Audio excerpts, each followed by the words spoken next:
Hello, everyone, and welcome to the Brothers Take podcast, the podcast where three brothers talk about gaming each and every week. My name is Chris. I'm joined once again by my brothers Adam Hello. and Eric. Hello. And we are back in the room again this week to talk more gaming with you guys. And in this week's episode, like last week we talked about the worst games we've ever played. So I wanted to get us back to the classic, talking about our favorites again, right? But what I have is a bowl of topics, right? To get really back into talking about favorite things again. These are all things that we would never do a full episode on, or we would be absolutely dragging the shit out of it to make it a full episode, which I don't want to do. But I think they will make fun. Some of these we might spend a bit of time on, and some of these are more like quickfire things. It's a great way for us to talk about lots of different games that we like. But it's also a great way for maybe people who are new to the podcast to get to know us in terms of certain games that are going to come up. And also for people who have been listening to us for a long time to learn other things about us. And you'll see as we go on. But as we play this game, we'd love people to be taking part too. So for example, let's say, now this isn't one of the things that's in this bowl, right? But let's say it was like your favorite video game singular location, right? Let's just say that was one. It's not, but let's just say it was one.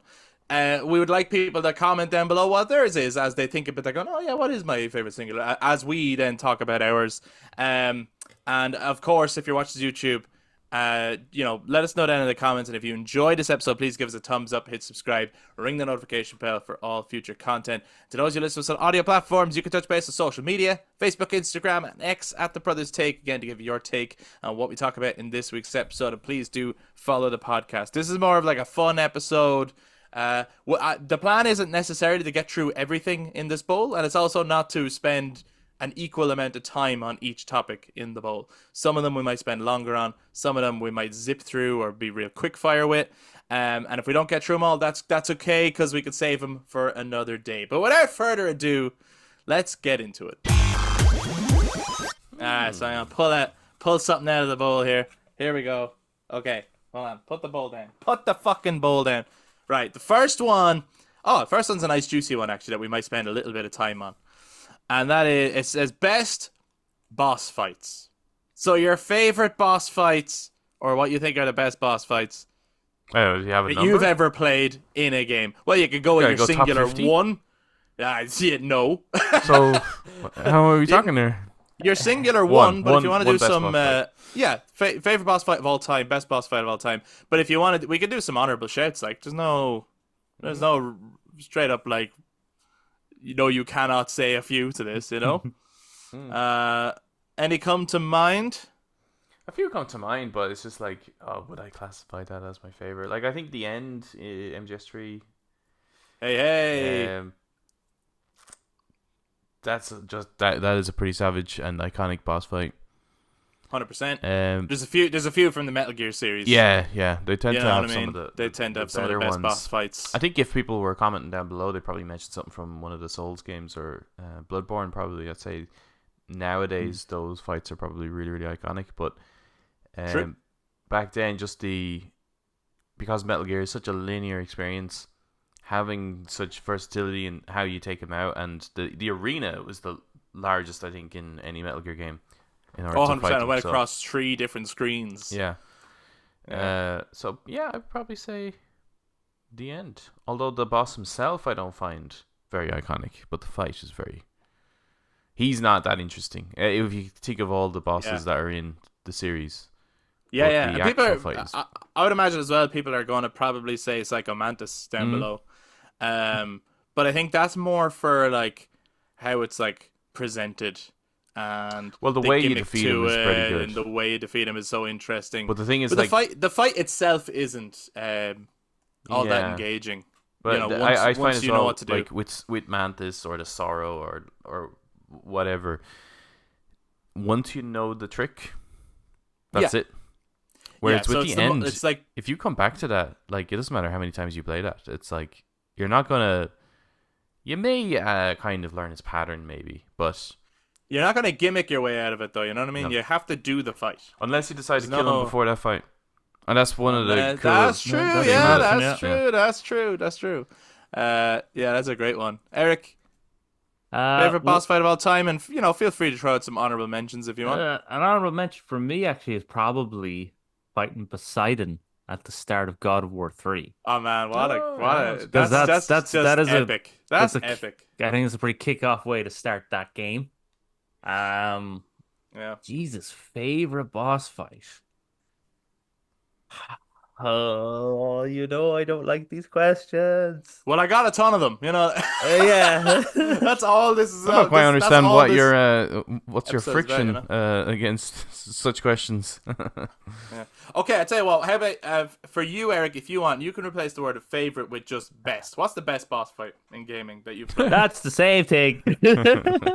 I know, but maybe you'll be less like Uh, allergic to the wording of it or something. right. I mean, Metal Gear Solid was the first thing that popped in my head Sure. after I thought about Poseidon, because it is so iconic for its boss fights. Hey, look at that! Adam's got fucking MGS. Holy Huh? shit, that That's is a pretty cool amazing. picture. Is that the MGS2 artwork? Yeah, it is. That's so good. Yeah. That's so good. That's pretty good. It's pretty cool. Yeah, love it. Um, probably. Yeah. You know what? Actually, what's pretty fucking. It's cheesy. It is cheesy, but you know what? When you go through the four games, it's awesome. Is when you're Metal Gear Rex Oh fighting yeah, Metal Gear Ray. Ah, man, so cool. it's So iconic that's moments. Yeah. a Why fucking did you awesome say? moment. Why did you call that cheesy? How dare you? The gameplay's not great. It is a bit cheesy. Oh, look now you're in Metal Gear, like two robots fighting each other. It's a bit Honestly, they didn't ham it up enough. I. that actually, and fighting Ocelot on top of the Outer Haven Yes. and going through all the different games. Those two fights are fucking awesome. Yeah. Yeah. Okay. Is that your one? That your entry? That's your. That's my entry. Yeah. Okay. Okay. So for a few honorable mentions, look at. I mean, I could list out so many from the Metal Gear series, but drawing inspiration from that, I want to shout out like the Arkham series for a 2nd Mm-hmm. and the Mr. Freeze fight Mm-hmm. in Arkham City, which similarly to like the end fight, you might know the trick or whatever, which is that you have to do multiple things. You still have to do the fight each and every time, and you have to change up what you're going to do each and every time because he learns from every attack that you do to him. And he's just this walking impending doom, this like slow Terminator looking for you in this room. So he's basically a stalker enemy that you're trapped in a room with that you have to keep adapting to. So I think that's just an incredible. It's like boss fights 101 nearly. Like people should look at that fight Mm-hmm. and study that fight for making boss fights. So that's a really cool It's a one. very mature version of a Zelda boss fight. Yeah, Yeah. 100%, 100%. And I imagine people would shout out some Zelda ones as well. Actually, Maybe. I'm also a sucker for like big boss fights in like RPGs. So like one that always sticks out to me, it's just like a more of a personal memory thing, is like in Final Fantasy X, the second time you take on Maester Seymour, I fucking love that fight so much. I have a tactic to it, and I do it every time, and I love the tactic, and I just get great satisfaction out of the fact that it's like I have nailed you every time. I know exactly how to take you on. I'm gonna poison the little thing that heals you, and slowly but surely it's gonna kill you. You know what I mean? And then I just keep myself alive and work away at him. I love it. But and there's so many you could go like just Hell so many House fights. from Remake. Oh well, I think my favorite one, which wasn't at the time when I played it, but in replaying it earlier this year before Rebirth came out, the Airbuster fight Oh really? in Final Fantasy VII Remake. When replaying it earlier this year, the fucking music is incredible. Yeah. The fight itself is incredible. You have your Trinity in Cloud, Tifa, and Barret all together. At this point, you also now have summons you can use in the battle. There's so many tactics you can use. So every time you replay it, you can change up how you take them on, Yeah. as well as it being flashy, as well as it being fast paced. It's a fucking incredible cinematic fight, and then wrapped up in nostalgia of I'm a kid again because I'm hearing those who fight further reorchestrated to this amazing What was graphics and the everything. kind of So good. crab thing that you fight in like Crab the Yeah, Warden. tunnel? yeah, Crab you fight warden. that Yeah. that's the boss fight before Airbuster. Yeah, I think I prefer that one over Airbuster. That one was just like ridiculously good. It's when the music slaps in it. Yeah, it is. Yeah. Yeah. Which helps too. I Like that helps, yeah yeah. having I iconic really, music as well. I really liked the Valkyrie one. I thought the music slapped for when you're fighting Valkyrie. Oh man, the music slaps throughout the entire game, really. Yeah, when you're climbing up the runes trying to get to Aerith, and then the music is building when fighting Valkyrie, and I'm like, Yeah, fucking, let's go. that's a Yeah. really, really sick fight. Yeah, yeah. Yeah, so I So, think what we're actually all saying is that negating all of our choices, we're just saying that Final Fantasy VII Remake has the best boss fights. well, it just has very like no. I take you shout out a few of those things. Like I think the Metal Gear series has some of the best boss fights. You mentioned God of War, Eric. I think they get amazing boss fights in the God of War series. Even in Ragnarok with the fight with Thor is fucking incredible at the beginning. It's just so flashy and so cinematic, as well as being like it was so gripping that I was like, where can we go after this? This is the most epic thing ever. This game is not going to get better than this. So basically, I think they know nowadays that people start games and don't finish them. So they put all the best stuff at the beginning. That's why like Spider-Man 2 as well opens with this incredible Sandman boss fight that's just like, holy fuck. Like the way to launch you across the city and stuff. Yeah. So anyway, let us know, guys, your favorite boss fights of all time. Maybe we've jogged your memory on some amazing ones ourselves, but maybe there's a lot more where you're like, lads, how have you not mentioned this? But now it's back to the bowl for the next topic. We should do this like a game show. I don't know how we'd get points or anything, but oh, okay. So this is what I mean by some of these we might not spend a lot of time on, and others like that last one we probably would. Best video game weapon. Your favorite weapon in all of video games. And again, if you want to shout out some honorable mentions, I came to Adam first last time. Eric, I'm gonna come to you first. Right, honorable mention. I mean, okay. Boy, there's a lot of iconic weapons. I mean, like Dante's guns, Ebony and Ivory, and his sword, Rebellion. They're iconic. I think. Yeah, man. Buster Sword, Sephiroth's fucking katana, because it's just ridiculous. You mean the Masamune? How dare you not name it? I didn't want to butcher the pronunciation. But favorite weapon. I mean, technically, it is in video games. So what does this mean? it's between Anduril Oh, okay. and Yeah, the flame of the West. and the lightsaber. Oh, well, okay. Fair. Okay. They are in games. For Yeah, those yeah. who maybe don't recognize Anduril, that's Aragorn's sword from the Lord of the Rings. Forged from the shards of Narsil, I made out. Which I suppose you would have used in the Return of the King video game. He would have, yes. And to Battle what for again? Middle-earth. He would have Is used that- it in Battle for Middle-earth, yeah. Sorry, yes. I guess maybe it's just harder to see in that game, but and of course lightsabers you use in pretty much most Star Wars games. Yeah. Very satisfying in the newer Jedi games, like in Fallen Order and Survivor. I think the lightsaber just sounds and feels incredible in those games. Just slashing through stuff is so fucking cool. Yeah. So that's basically just your favorite weapons in pop culture then, I suppose.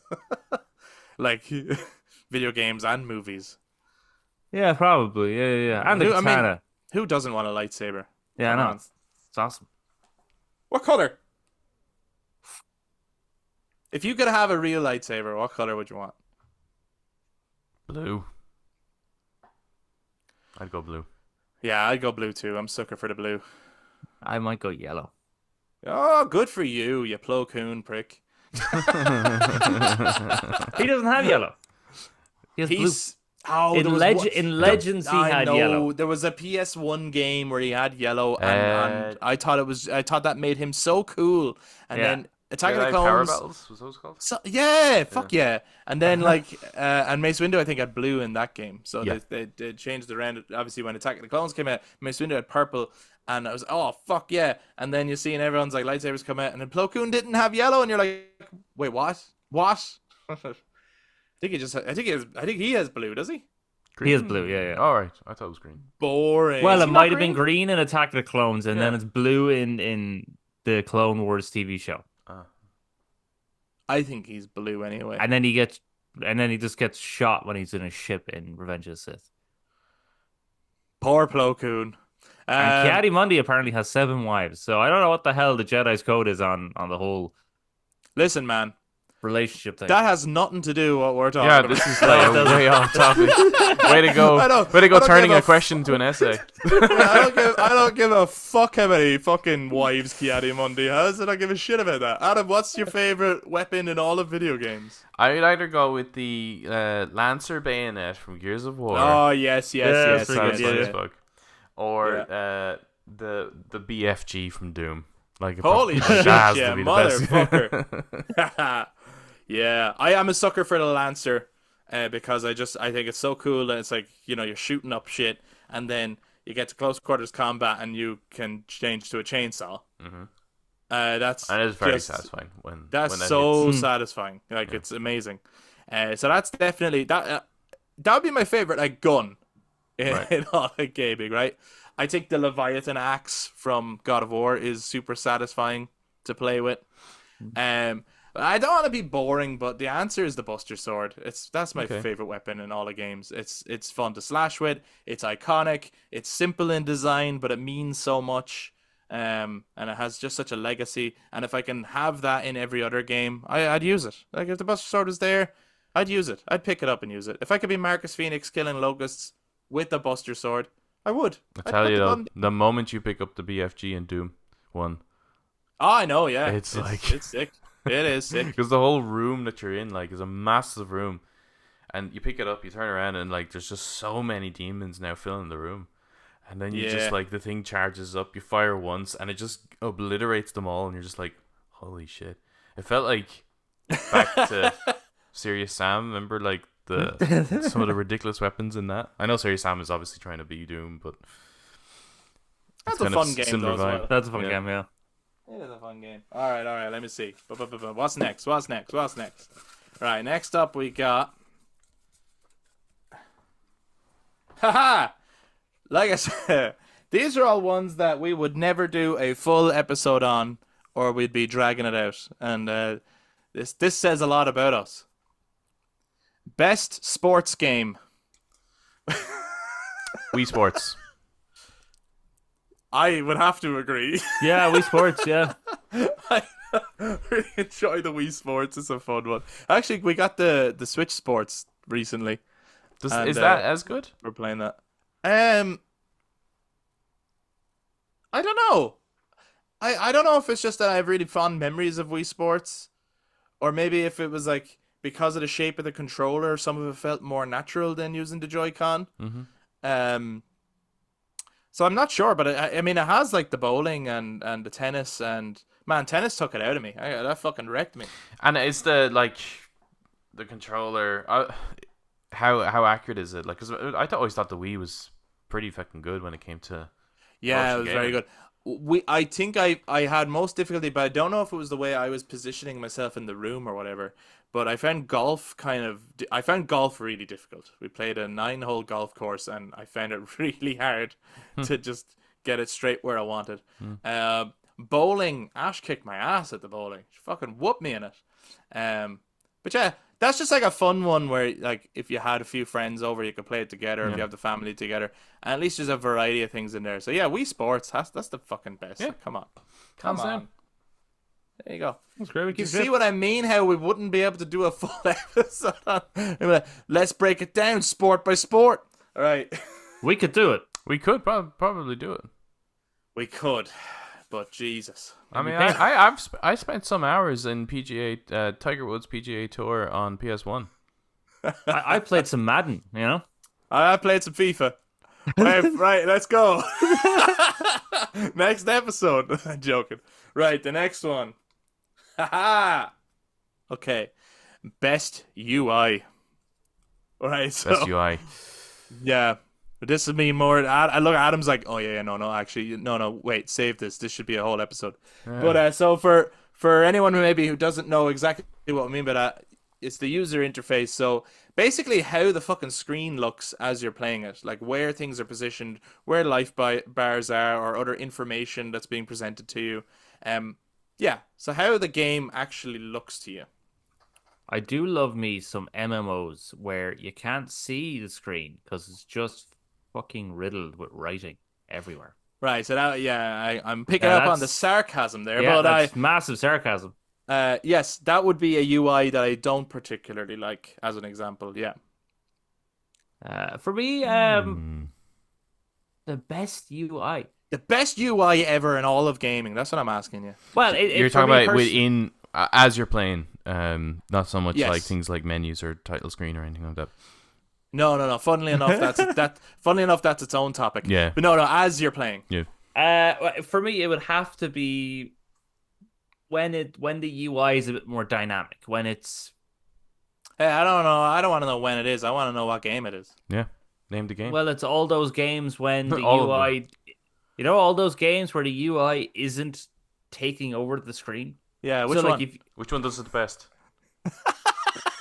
like Uncharted and Gears of War would be quite similar in that really the Yes, only UI right. you have is the silhouette of your gun and the bullets. Yeah. Because when you're being shot, it's just that your screen starts going gray or red or whatever. Like, Yeah. Resident Evil it's just like a little icon in the bottom of the corner. So it's not taking up your whole, big health bars and all this sort of stuff everywhere. So for me, it's that stuff. It's when it's very minimalistic in the game. It gives you all the information you need, but you're not, having every corner of your screen taken over. Yeah. And if you had to choose one specifically, One game. you had to choose one that has your absolutely favorite UI. Because as well, it's also camera position. Like, there is a slight difference between, say, like, I know what you're saying about Uncharted and Gears, and I agree with you. They're both fantastic UIs, and I love the way the language is that as you get hit, the color of the screen will start changing, and that will determine your life bar. Therefore, they don't have to fill up a screen with a life bar or anything like that. But, like, the camera is further away from Nate than it is to Marcus, stuff like that. So there is a different positioning there in terms of your engagement with the world. So, so yes, there's similarities, but there's also differences. Dead Space. Hell yeah, baby. Yeah, because Yes. it's quite on theme as well. The way the UI looks, isn't it? And Well, his there's life no bar, UI. his life bar is just Yeah. like genius.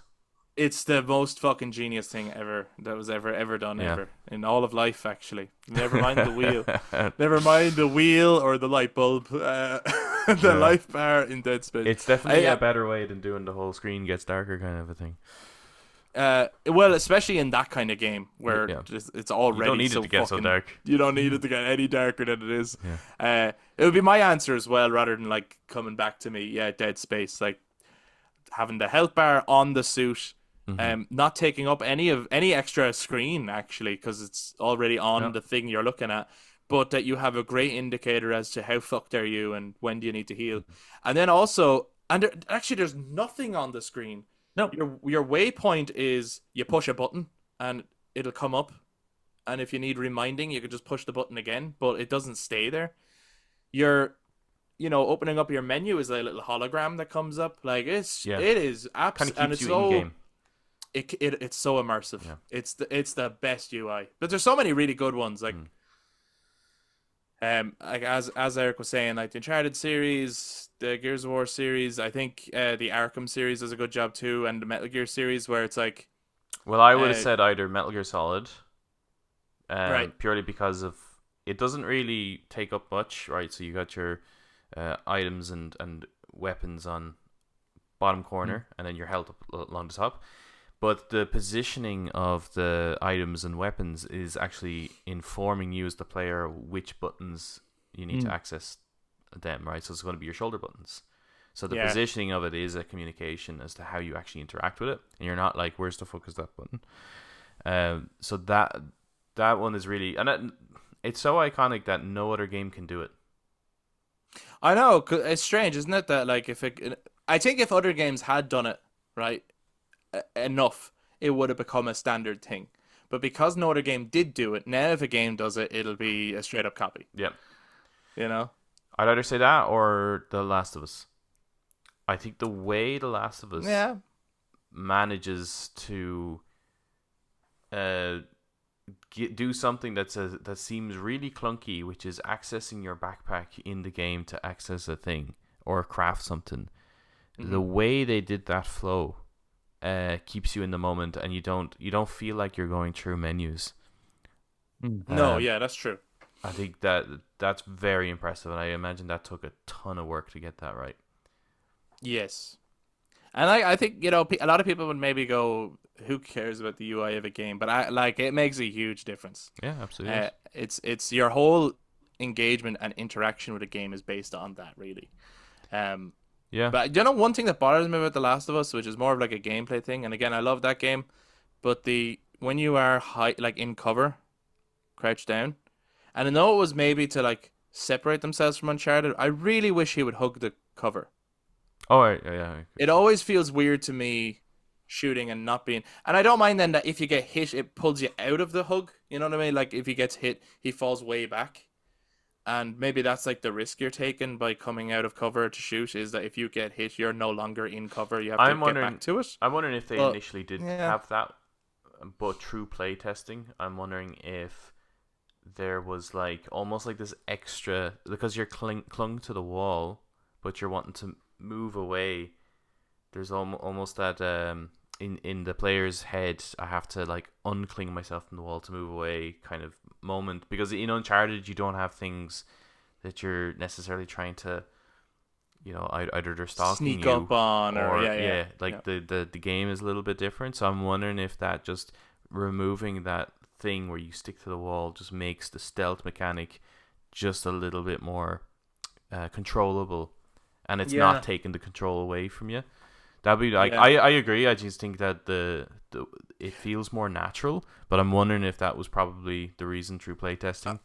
Yeah, I think there's probably a lot of reasons they didn't do it, but just as the player, it always felt to me strangely like a step backwards Mm. from Uncharted, or like they were holding themselves back in some regards.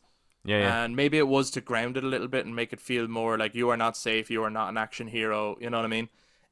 Which it achieves all those things, but it's just that when there is an actual shootout, I didn't really enjoy much of the shooting in Last of Us, which is not really the point of the game. But um, yeah, I I thought think he does hug the wall, but like Lara Croft in the Survivor trilogy, you don't have to press a button. They just automatically do it when you go up to the wall. really he will touch it. He'll put a hand on it Yeah, that's when him you. hugging it. That's not what I mean though. I really mean that Yeah, I you know. actually are. Yeah, it's a gameplay thing. It's not. I'm not looking for the character to caress the wall like No, no, no, I I'm want hearing to you. feel You like want I'm him to actually in cover. absolutely massage those Yeah, yeah, crevices yeah. of the I'm thinking book. like scratch his back on the wall. Yeah, he's like He's a itchy. bear. Yeah. Anyway, so let us know, guys, your favorite UI in all the gaming, and maybe it's some of the maybe Dead Space is the best one. You know what I mean? Or maybe it's MGS. Let's go back to the bowl. Let's see what's next. This is like you go on a blind date and it's like ding ding ding, time's up. Go to the next table. What are you gonna talk about next? That's what this Oh is. yeah, every Tuesday. Yeah, yeah. Hey, best controller. What's your favorite video game console controller of all time? Probably between the Wii and the Switch. Oh yeah. Well, Really? what do you Wow. like about those ones? The Wii was an innovative next step. Yeah. It's doing this motion controller thing that then the PlayStation tried to copy, and then the Xbox tried to go, yeah, well, we could do one better. We could do the Kinect, and neither one of them worked. Hmm. Um, Oh yeah, I was trying to think. What did the play? How did PlayStation copy? Oh, the Move. Hmm. yeah, Yeah, that yeah, was terrible. yeah, it didn't really work. And then you had Switch come around with the well, you had Nintendo come around with the Switch. That it was like How do you do this? It's like magic. It's just it's slotted in and there it's a screen and you put it into the dock and boom, it's a controller. So it's more that idea that they just kind of keep coming up with this new revolutionary, innovative way of doing a controller. Yeah, That's just you almost you're just like what are they going to do next? What are they going to pull out of their magic I hat next know, I time? know. I can't even picture anything other than just a stronger Switch. Yeah. But maybe they will like, aha, you thought we were doing that, but look, the next controller is a hat. And Yeah, it's just like, exactly. of course it is. Why didn't we think of that? You know what I mean? It's a Mario hat that you wear, and with your thoughts you play the game. You're like, of course it is. Switch, you amazing bastards. Um, or Nintendo, you amazing bastards. Yeah, the Switch is a really good controller. I'm really enjoying it. It's very So good. it's that would be why I'd say like them for my favorite, as in just its innovative push into how to do the controller. Hmm. Because the PlayStation really is just getting wider, and the Xbox is just getting clunkier. It's just getting a bit chunky. That's Okay. really it. Like they're not really changing. They're not being innovative. I suppose they don't have to. They Yeah. have their formula. They have their system. They don't really need to be that innovative. Yeah. Um, but when they do invent something innovative, like with PlayStation with the touchpad, it's not used that much. That when you get a game like Ghost of Tsushima actually using it, it's like, wow, this is amazing. When Right. Yeah. Yeah. really it should be a commonplace thing. Yeah. Or if you take Astro Bot with the Ah. PS5 controller and you're just like, this controller is awesome. I can't wait to see what everyone's going to do with it. And then they don't really use those functions. Well, that's why I'm so excited for this Astrobot game because these guys are going to use the fucking controller. Yeah. But then Like, when you look at the Switch or the Wii mm, controller, the guys making the games have to take Yeah, those but I controllers in would mind. say that with the Switch one, yeah. you have features in that aren't being utilized. Like which? Like what? Yeah. Well, the haptic Like feedback like in the Switch. Switch is actually incredible. It's the first time I ever It's very experienced. It's impressive. the first time I ever experienced haptic feedback, which the Y- DualSense ends up using. But the Switch was the yes. first to do it, and there was Yes. this. There's a game that launched with it called 1-2 Switch, and it's a terrible game. Um, it was supposed to be their like, equivalent of Wii Sports kind of a situation, but the mini games are the crap. It should have been a free demo basically, but they charged the full 60 quid for it. Okay. But there was one of the games in it was that you have to guess how many. It's like as if you're holding a little piece of wood, and that's showing up on the screen, and there's little ball bearings in it, and you have to Okay. guess how many ball bearings are in it. And if you rotate the controller, it genuinely feels like there's little ball bearings rolling and then smacking off each other inside the controller. Man, that's so impressive. No game is used like that. Is the first time I ever felt haptic feedback in a controller, and it was incredible. Yeah. And no game is using that. Do you think They're it's just using it as, oh yeah, the game has vibration. yeah? But I think that's nearly every game's doing that, even with PS5. Oh There's god, yeah. also an IR sensor on the bottom of the right controller. I think it's the right one. And that IR sensor is used. There was a demo As in in that. as in infrared? Yeah, that's used to measure distance. Oh, that's probably how they do the Switch Sports then. Probably, yeah. Yeah. Yeah. Yeah. Okay. Yeah. And like no fucking games are using that. There's also a NFC chip in the Mm-hmm. top of the analog stick, and that's used for things like amiibo, so you can scan them in. But there are other things like cards that you could scan in to access things in games and stuff. Fuck all games are using that. So I would say it's not actually being utilized at all, really. But For- right. So from- like okay, so the capabilities of the controller All there right, are really fine. It's the impressive, worst right? one. No. It's definitely not the worst one. Actually, of the current generation, the Xbox One is the worst one, and Yeah. that's not a hit on Xbox at all. But like the controller itself feels like it could break if you drop it, and you had to actually put batteries in it. Like you couldn't charge the fucking thing, and it's like, ah, lads, come on, like Yeah. I ended up buying a battery pack that you can charge to. But anyway, um, is it that games aren't utilizing the controllers enough, or like, cause like if you're making a game, what if there's just genuinely no need for that thing. And it's like, am I putting this in for the sake of using the controller, or is there actually like, or should I make a game built around the controller, or should I make a game built around good gameplay? You know what I mean? And Well, it's I like, think it probably, and it's why we're not seeing things in the like taking advantage of the DualSense and stuff like that. It's well, we actually want to make this game for the other systems as well, and yes, they yeah, don't yeah, have yeah. that feature, so So we can't we make can't use it. a fundamental part of it. Yeah. Correct. Yeah, yeah. But yeah, I think Eric gave a good shout out to the Nintendo consoles there. Adam, what's your favorite controller to date? There's so many. There's so many. Probably, I would probably go with DualShock 4 actually. Is that the current one? No, the PS4. No. The Oh, the PS4 PS4 one? controller. Okay. I think that was like it's not the prettiest controller. It's pretty fugly actually, but I think in terms of taking um basically every single controller has been an evolution over the SNES controller. The SNES just basically set the blueprint of what a controller should be.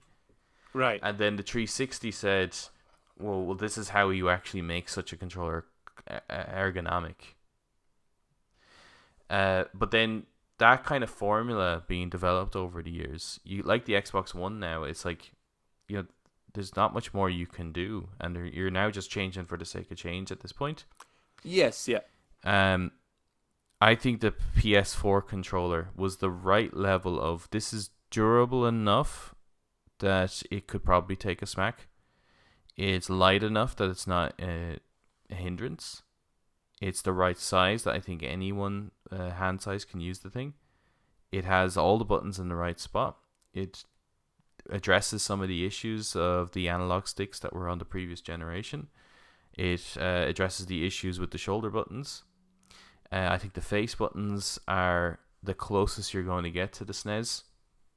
Which was like the best controller when it came to face buttons.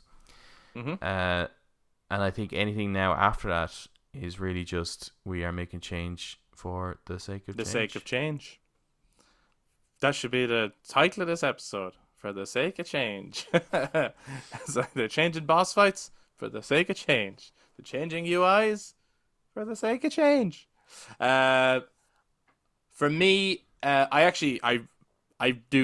surprised how much I really like the Switch Joy-Cons.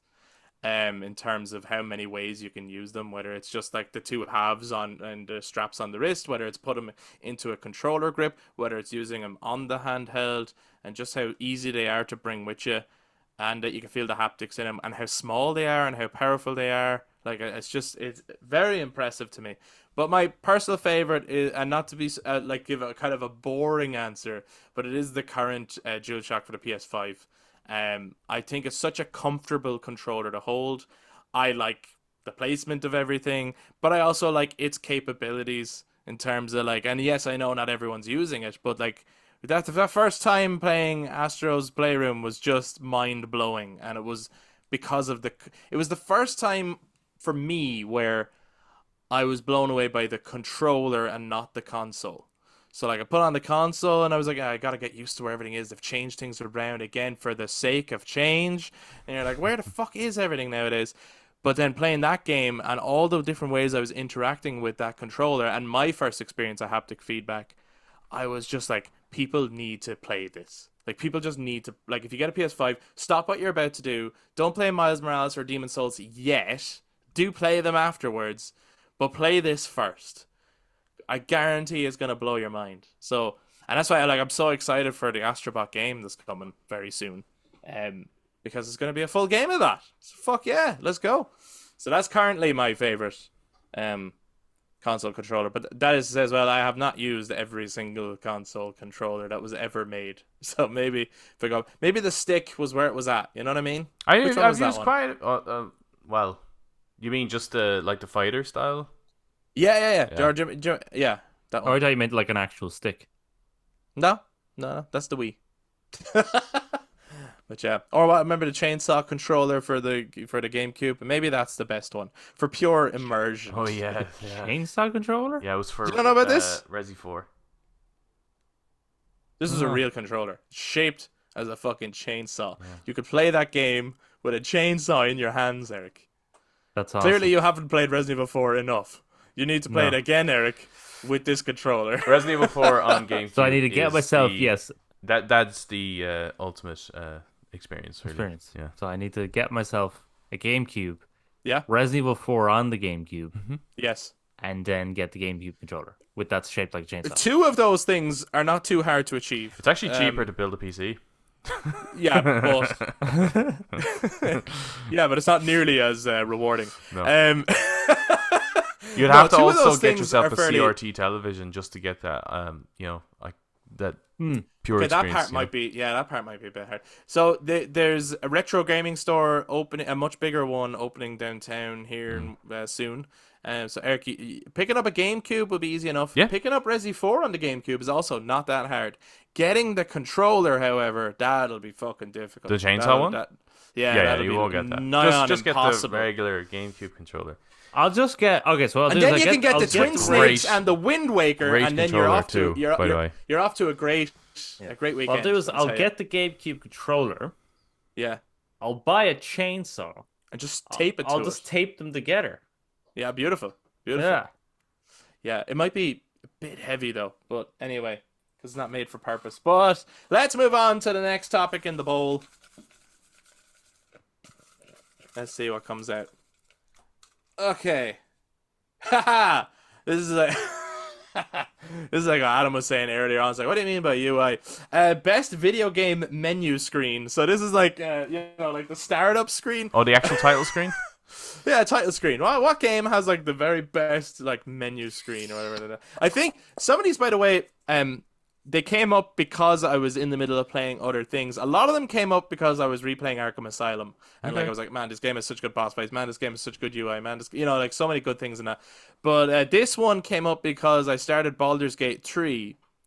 And the menu is all beautiful and lovely, and then you push any button, and then it goes underground to this dark, foreboding place, and the music goes, oh, it's all scary, and I was like, oh, this is a pretty fucking cool menu, and I was like, now. Whereas when I put on Smash Bros. Ultimate, the menu sucks. That game is fun, by the way, but the menu sucks so bad. It looks so cheap. Even Ash was looking at it going, what is this game? And I was like, I swear it's good when you get into a match, but God, this menu is terrible.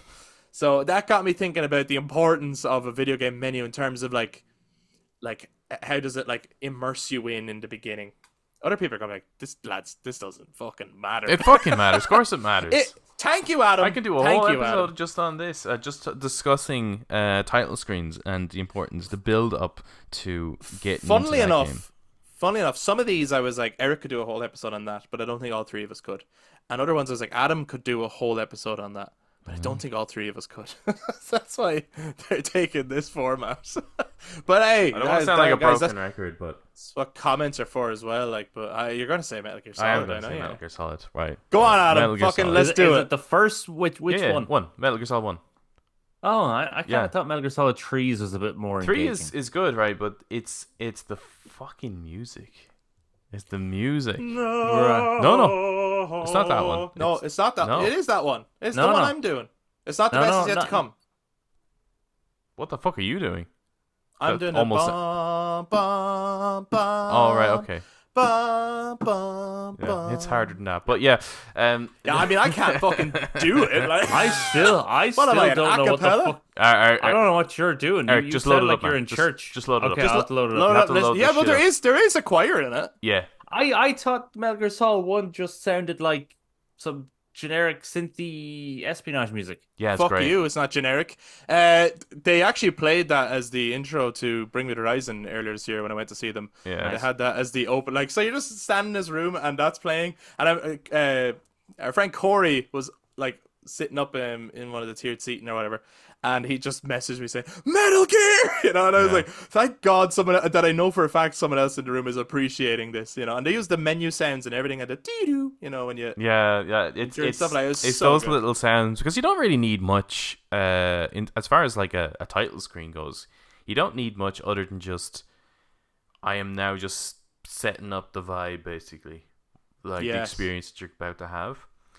yes. There's many fucking great ones that do it. Like so, I would be Set that vibe. doing it the service not mentioning them all, which is why it probably does need a whole episode. But anyway, Metal Gear. Well, like feel free to try out a few though. Like you could do some honorable mentions and stuff. Well, The Last of Us has an incredible menu. Yes. And what's great about like I mean the Metal Gear Solid one, it's like you're looking at it and it's just like an illustration, and then every so often you see it like blinks. So there's like and then there's like code Code or and something stuff going going up and it's down. quite dynamic. It's so sick. Tekken 3 has Ah. like just hearing the as you're rolling through it Ah. and when you access a menu, it's like so fucking good. Yeah, But they're amazing. very like straight to the Amazing. point. But I think they hype, which is why I would.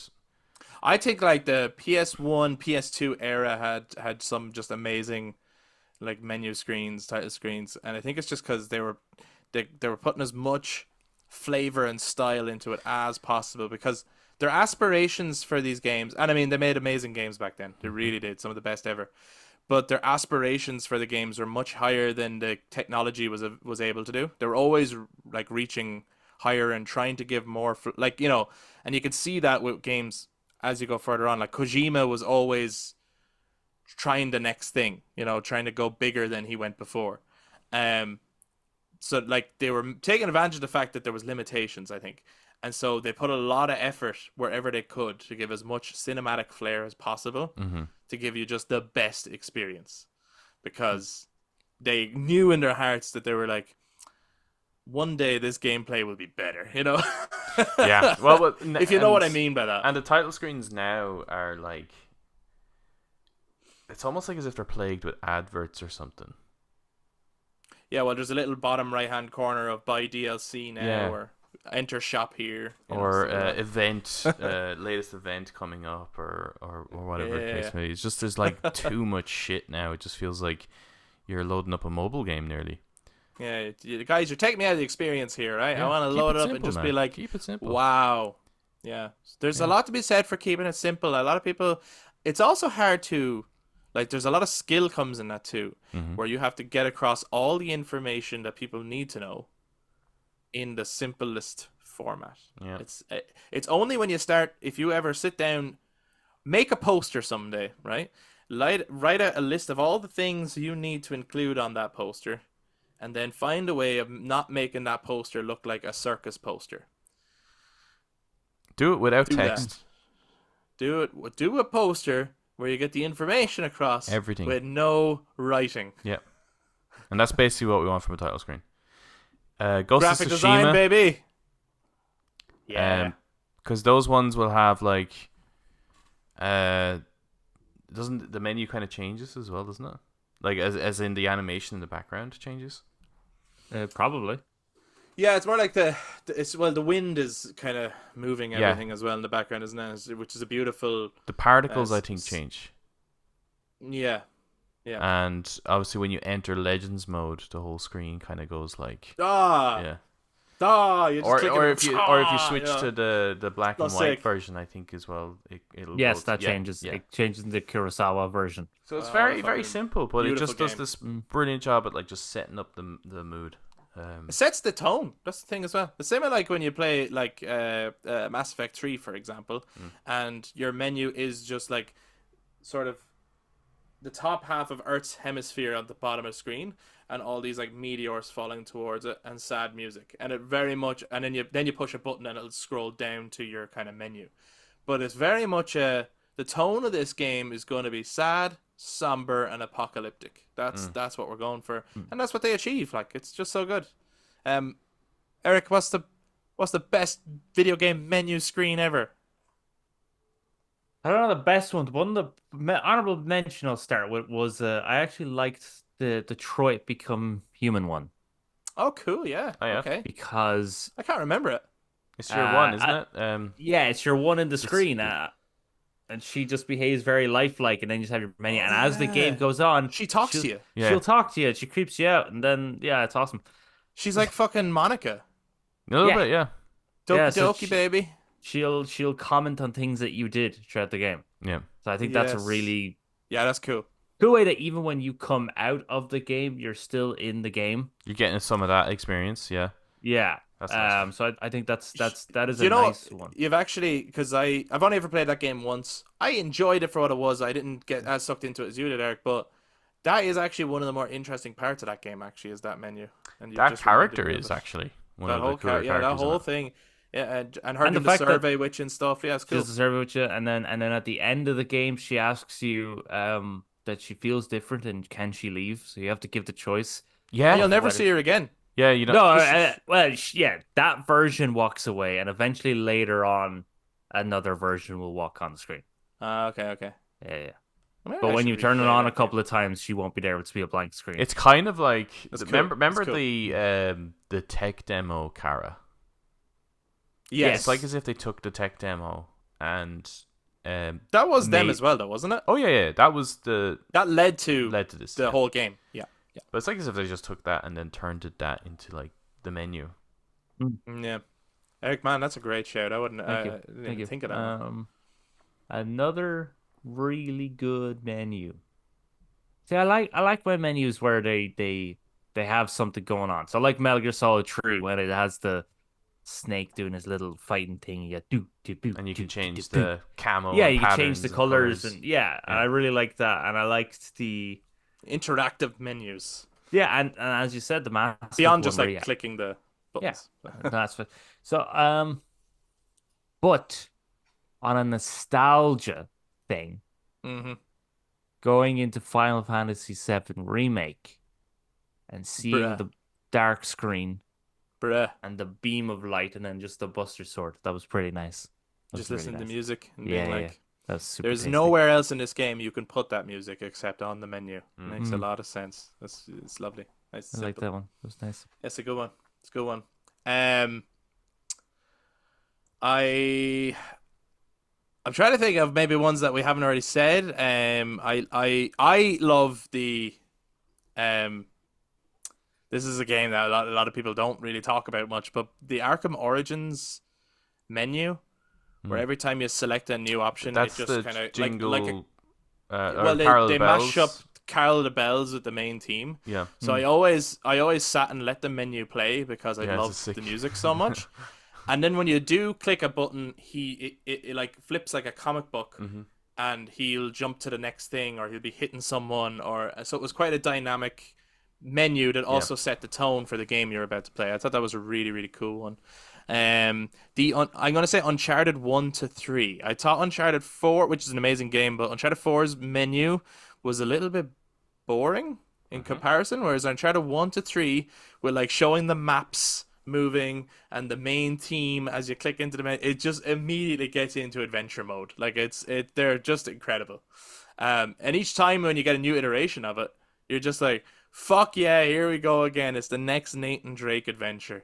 But like without sounding like a broken record, like the Metal Gear Solid 1 menu is just fucking incredible. It's so good. It's so hype. It's so hype. It is my favorite one. It's so good.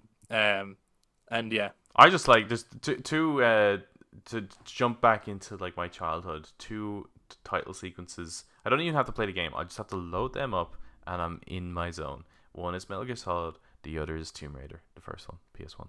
oh yeah, Like okay. that. What's the menu to that? It's no, it's yeah. like the little icons that like move around in a circle. Oh yeah, But the music is just like I fucking love it. It sounds simple and that you're an ancient and it sounds like you're about to go on an adventure. But I love that like the settings icon is I think it's the controller, the PS1 controller, and the Oh, okay, yeah. The new game or load game is a passport, and you open up the passport, and you have to change, and you go to your visa to travel to. It's so cool. Did there was another one that came to. Oh, Resident Evil 4, right? I just love that when you click it.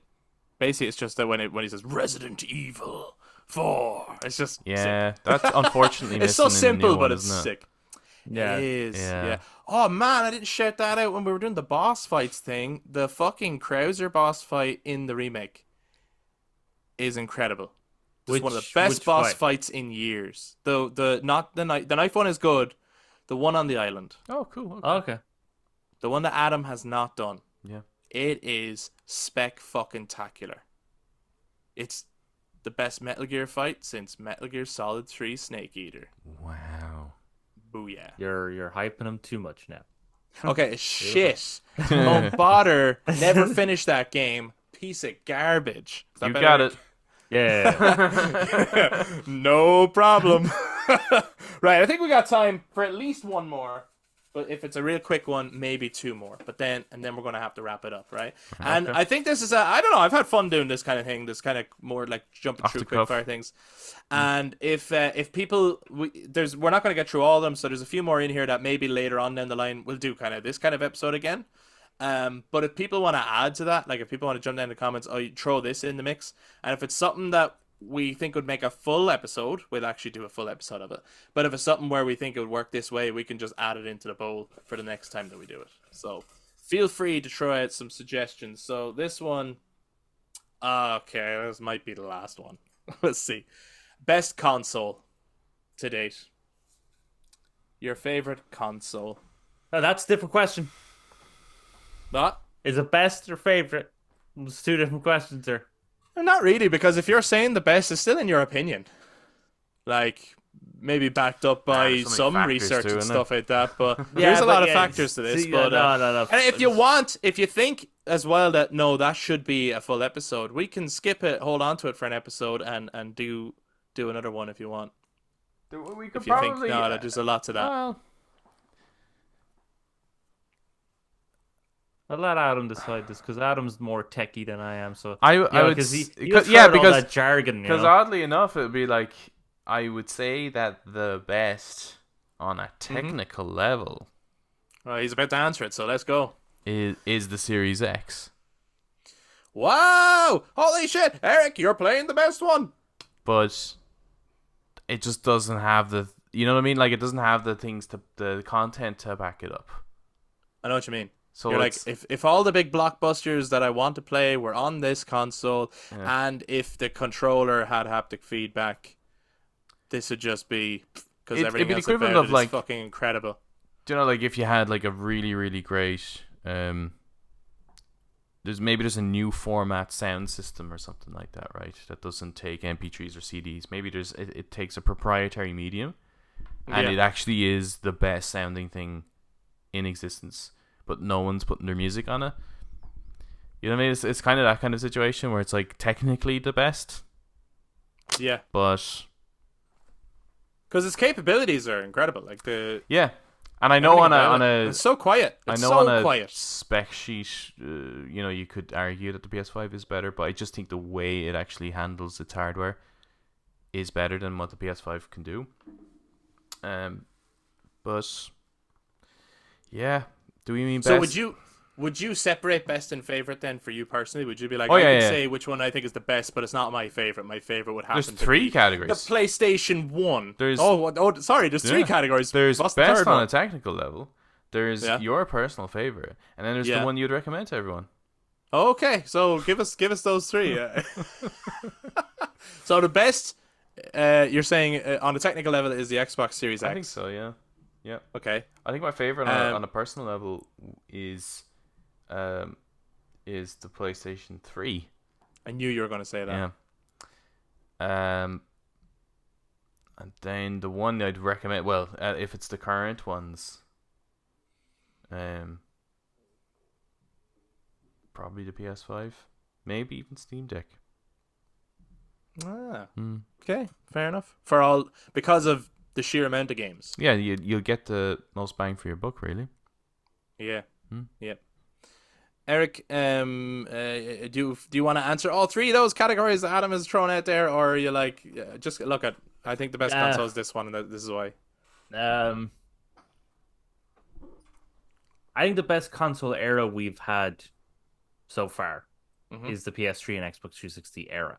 Okay. And we. I think those consoles. And we. Oh, apologies, and we. The Wii, yep. Because I think those three consoles. See, there's a reason I said two because we somewhat did it. But they pushed the revolutionariness of games without stealing from it, because me and Adam did the topic on this of replayability games. They didn't steal away games being games. So they pushed games into being that much more cinematic experience. That's like, no, this is what they are. They're really cool. Yeah. But there were also still games that you could jump in and play and enjoy. Well, I just felt the PS4 era, they were going too far with this is a cinematic Oscar experience. This is a movie. Yeah, this is a movie, not a game. So, I for me personally, I think it's the PS3, Xbox 360, and Wii era were the best consoles. And favorites. Which one of those three did you happen to prefer? I preferred the SNES. I preferred the P. Also, actually, in that era, Yeah. the iPhone was quite big. Gaming phone was getting big.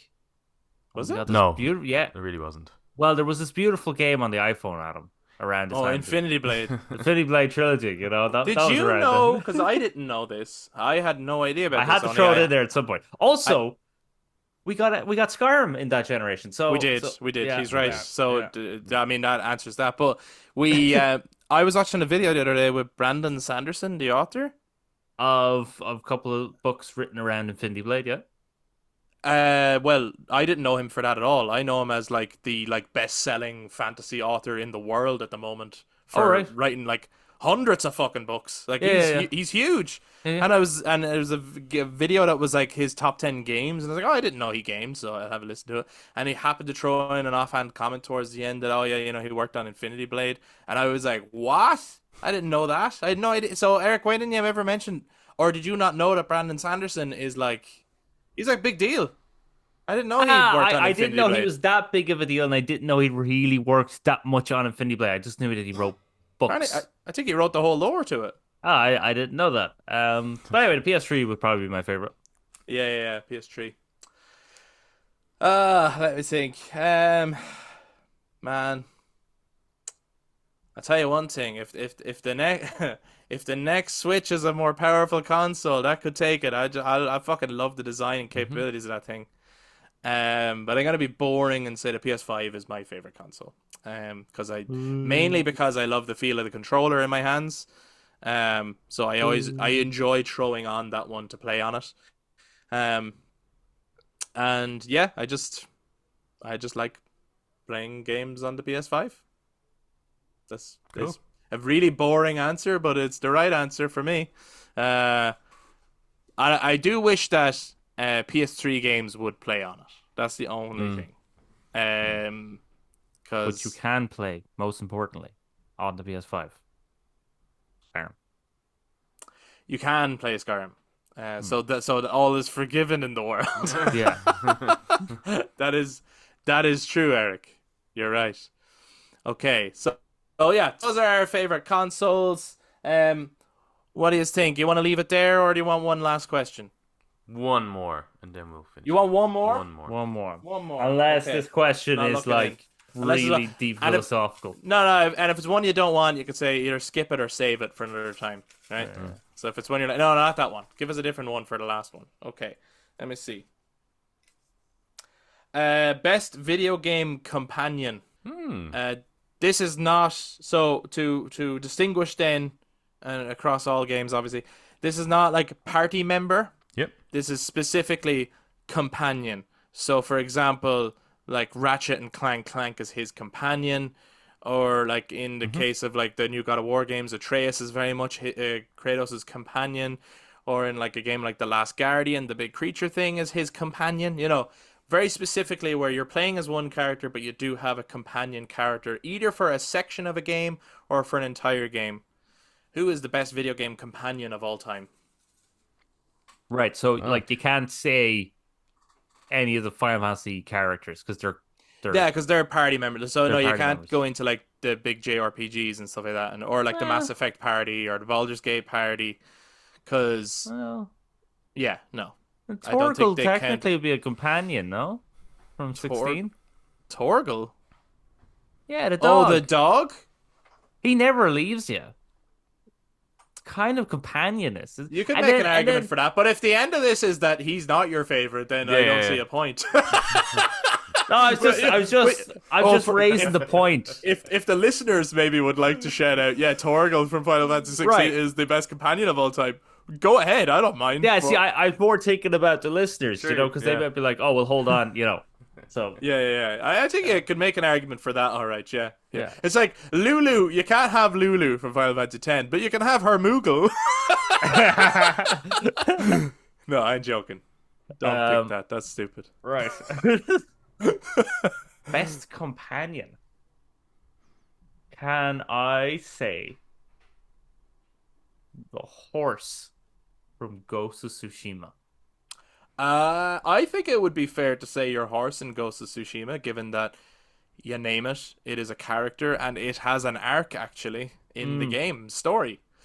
I think there would be. I think like animals can count as companions, and I think that one is. Yeah, I think you could say the horse from Ghost of Tsushima. Is that your favorite companion in all of gaming? Yeah, it doesn't talk. Excellent. That's what you want to hear. Nothing. Okay. There's Eric's. Any honorable mentions, Eric, or that's it? That's the Ashley end of that. Graham with her Leon help. Yeah. Okay. So she counts as a companion character. Yeah, no, I figured, yeah, it's just she counted, and saying that with Emma Emmerich, I'm assuming is a companion. She would character. count as a companion character. Correct. Yeah. I do like my horse though. Okay. Fair enough. The horse from Ghost of Tsushima. We won't say the name because I think there's 3 different names you can choose anyway. So, is one of those Sora? I think so, yeah. Sora's one, and then there's Nobu, and I can't remember what the third one is. My horse's name was Nobu. Nobu. Remember that? I think I called mine Sora the first time. Because when Nobu is not with you, I remember Ash distinctly saying, "You have Nobus." So that just sticks in my head. Nobu is Nobus. Oh, honorable mention, Serana, actually, from Skyrim. Fuck off. What? Why? Why? What's that? Because she No, had, fair like, enough. Each to their own. But out of all the companions you could get in Skyrim, yeah, Serana, the daughter of the evil vampire in the Dragonborn Yeah, or the yeah. Dawnguard DLC, actually had like a character and an arc, so she felt like see, I feel like just because like the way you said that, it's like if the question was who's the best companion in Skyrim, but like the best companion in all of gaming, Skyrim doesn't have very good companions. It just happens to have companions. yeah, and I would Serana's the think, best but- out of them. So it's an honorable mention. I look, I need to mention it, okay? I don't think It's we've a mentioned it enough compulsion. in this. I have a in this- compulsion.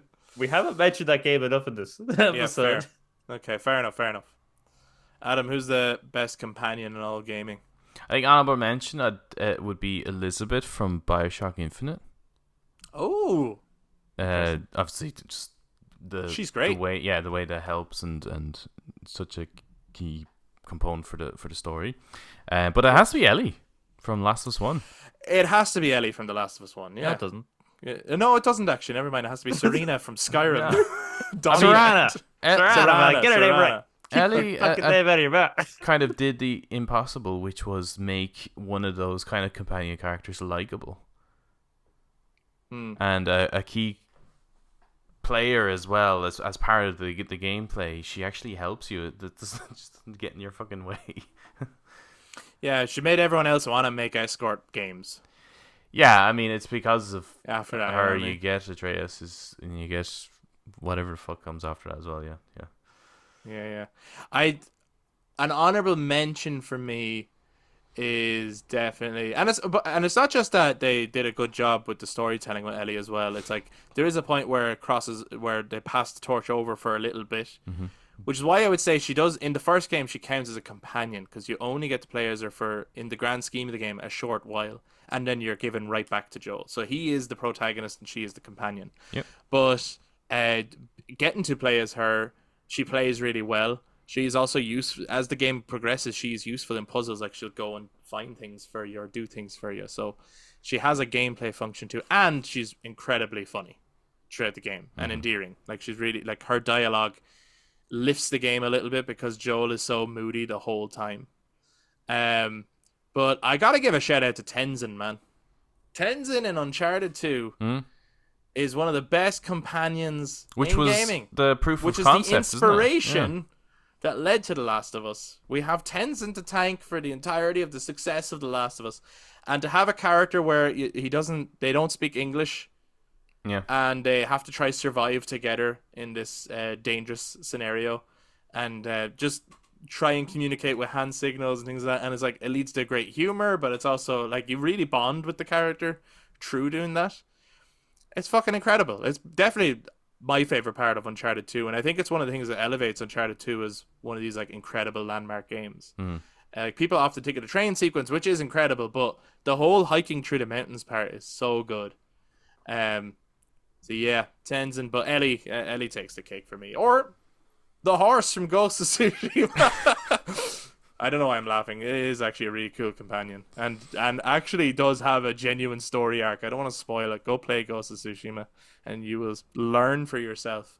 But guys, that's going to do it for this week's episode. We won't do any more because we'll end up going on forever. We'll save the other ones that are in the bowl maybe for another time. But we would love you guys to add to it as well. So if you guys have been watching YouTube, make sure you jump down into the comments, not only to answer your own, your answers to the questions that we brought up, but also maybe to throw in, add this to the topics bowl for a future episode.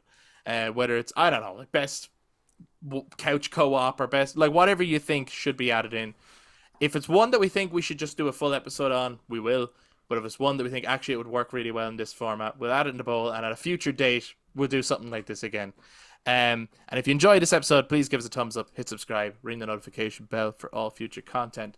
To those who listen to us on audio platforms, you can also touch base on social media, Facebook, Instagram, and X at The Brothers Take. Again, to give us suggestions for future topics or to answer the topics that we brought up in this week's episode. And please do follow the podcast for more content.